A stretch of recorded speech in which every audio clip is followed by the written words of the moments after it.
ola utala la se isa ulotu na wa malanga le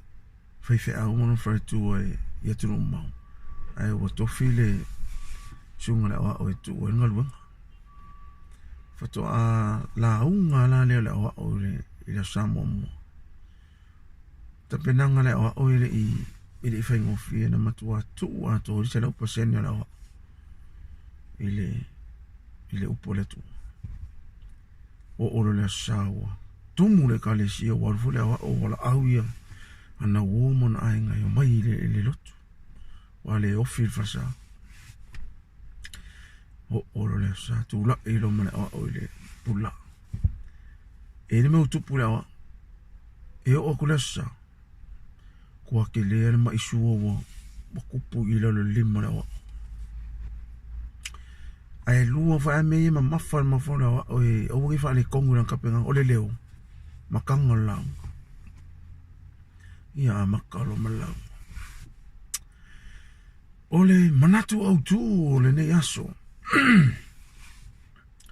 ole upule ole fatu tu ata to manatu le upule ole fatu tu tasi al tangata tato te mafofo ye oi Abraham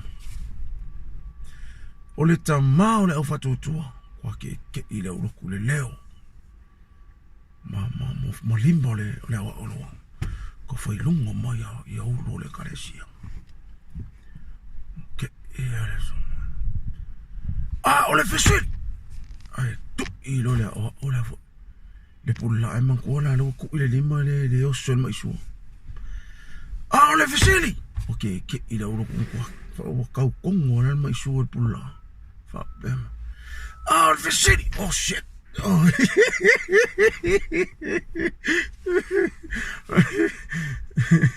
wafo ole ne mai suole ona o mau para o male o no mole ilu mole kai si amale ulo ya ya o vai ya ole ata ia mole fia si mere lei ia fa maruru voi pe o sala ngana ole ngona ole tau fam tala ino ole tala ia man tuala o e fam tala ma matula o onga ia u yo lo fa ngai no le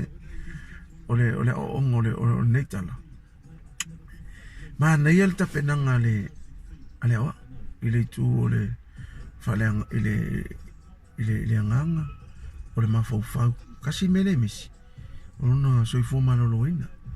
e te tau wana na baba ai lo ile tu lango le so ifo manoloina e fa pena foi tanto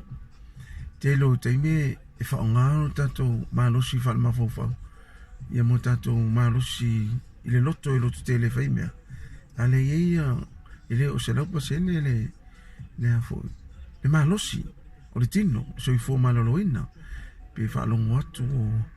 o mai pe isa vai ngol tino ala ya lo fai ono le turango le vala wina male ia malangona o spea no fai to sa mo ese mai la o le tino fai me fai ia ole o ngana ole tala ia e manu ia tele la vaneas